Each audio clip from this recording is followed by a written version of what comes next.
You must continue to have friction. Friction is where growth is at. With no friction, there's no growth.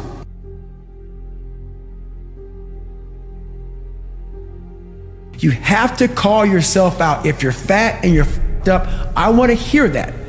I don't want to hear you tap dancing around. And a lot of people don't want to go there.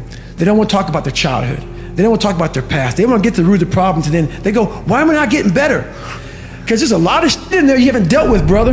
You know, people go to the gym, like for instance, going through any kind of special operations school.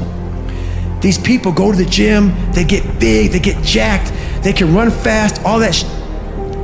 But the only thing they're doing is they're coding over the mind.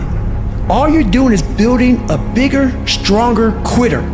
Your mind hasn't gotten any stronger because you haven't gone back in there and dealt with shit. So the second adversity comes, you're like, my God, I'm so fit. What's wrong? Your mind is still soft. I want to make sure that when I'm dead and gone, that I wring that wash rag out, and that wash rag is my soul. And I also believe that we're going to end up one day meeting a maker, if you believe in one. And I believe that maker knows everything about you. Everything about you. Knows I was going to be here and talking to you. Knows everything. But you also have a choice to make. You have a choice to make. We have choices. And the one thing that scares me to death in my life is getting to heaven and not being what I was supposed to be. And I believe that God has a chart, and he looks at the chart and he puts it in front of you when you get to heaven and says, hey, this is what you're supposed to be. And one of my biggest fears in life was to see that chart and not have every block checked off.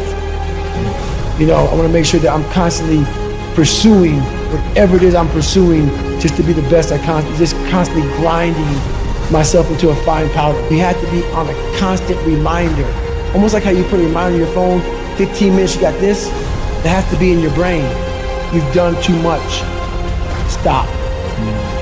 And what happens in life is that we start to see our lives become so successful. We're making money. We're doing this.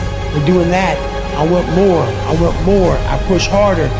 I'm all about pushing hard. Don't get me wrong. I'm all about it.